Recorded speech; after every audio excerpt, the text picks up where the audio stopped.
What's up, world? So today I'm going to cover some foods that people have in their mind as unhealthy that can be done healthy, and foods that people have in their mind as healthy that really aren't all that great. And most of this that I'm referring to is geared towards fat loss, but it can just be any fitness goal in general, especially just when it comes to body composition and aesthetics. So I'm going to get right into it.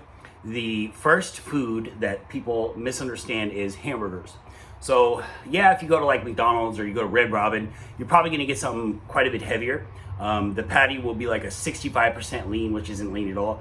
They'll cook the bun on a bunch of oiled pans. They'll use bacon, cheese, avocados, and your fat content's going to get up to like 50 grams, 60 grams in that burger, which is high in calories, and that will put on fat. But if you make burgers at home with grass-fed lean ground beef and you use whole wheat buns and you use vegetables and ketchup and mustard on that burger, it can actually be great food for building muscle and recovery. Fish has the highest protein absorption rate, but the animal protein in beef is probably the best quality protein for building muscle. It's high in creatine, high in iron. It's a quality protein. It's also ground, so the digestion is a little bit better too. It's easy. If you were making it on the go, you could just wrap it up and take it with you, eat it between clients or appointments. It's a great food for fitness. Probably not something I would really diet on too often, but you could definitely throw it in there sometimes. And then on the other side of the spectrum, a food that people have in their mind is healthy. The thing is like, it's sushi. So sushi in its own nature is not unhealthy, but it is the way in which it is consumed. So when I tell people that I have sushi for a cheat meal, they're like, really? Isn't sushi really healthy? I'm like, yeah, if you get like a tuna nigiri and you keep your portion size really small. But I love sushi and I don't want to eat it in such a restricted fashion. Otherwise, I'm not going to have fun with it. And then you get into things like tempura rolls. You have the mayo drizzled on there. Some of the rolls are fully deep fried. So sushi can be a food for gaining weight. So it's really easy to overdo it. You're probably eating 4 or 5 times the amount that a portion should be when you go out for sushi with friends. So, but that's how it's enjoyable. You know, if I had to eat sushi on a diet, the restricted fashion, it just wouldn't be fun for me. So yeah, sushi is often misunderstood as being kind of a free-for-all food. They can, as long as it's healthy, they can eat as much as they want. And that's going to be the point that I'm going to drive home on this healthy side of foods. We're going to go back to the other side, and I'm going to talk about sucralose. Sucralose is an artificial sweetener, and it is the one that they use in Splenda. It's the most commonly used artificial sweetener. Now, I want to clear up misconceptions about this. I wouldn't call this a food per se, but there's so much ignorance surrounding this topic that I really want to clear up some misconceptions. Sucralose is a derivative of sugar. They have extracted the sweetness out of sugar. It's 500 times sweeter than sugar. So what that means is you can use way less of it. So you're consuming way less artificial sweetener in the first place. There is no link to cancer with sucralose.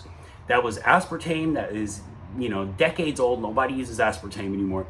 And sucralose, like I said, it's one molecule away from sugar. It's a derivative of sugar.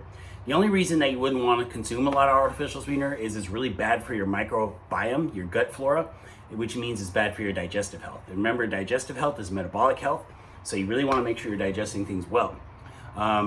It's in more stuff than you think. For some reason, people can demonize energy drinks, but then they'll drink protein shakes, and it's like you're doing the same thing. You know that, right? So don't knock somebody for drinking a Diet Coke when you're actually drinking just as much artificial sweetener as they are. So like you have like natural replacements like stevia. Stevia tastes like shit, and don't fall for that buzzword natural. Natural doesn't always mean healthier. You would be better off eating a derivative of sugar. Anyway, research that topic if you're curious, or if you want, we can talk about it. I have a lot more information on artificial sweeteners. Now back to the other side, of food that people think of as healthy, that can be done healthy, but can definitely put on weight, is salads. So somebody's like, well, what are you dieting on for your competitions? You just eat a lot of salads? And it's just like, no, man. So salads can be done healthy, right? But what I see a lot of people do is when they're out and about, they just get a salad and think that they're not falling off their diet because they got a salad, no matter what was in that salad. So I'll give you an example. One time I went with my wife for her birthday to Duke's Chowder House, and I was trying to stay on, so I got a salad, and then I looked up the content of it afterwards, and there was 99 grams of fat in my salad, which is more fat than most people eat in a day in that salad. And a lot of these salads that you get at restaurants are extremely heavy. I would have been better off just getting the burger. So if you're gonna go out to eat, just go out to eat and enjoy it. If you're gonna do salads, just do them at home. Make sure that you're doing a variety of vegetables, that the dressing that you're using isn't just toppled on there, because the dressing is way overdone. So salads are also a misunderstood food. I'm gonna go back to the other side of that spectrum, and this one's gonna be bread in general, sandwiches, toast. People are very afraid of bread for some reason. We digest bread just fine. There's nothing wrong with bread. I just did a diet for a photo shoot, and I ate bread through most of it.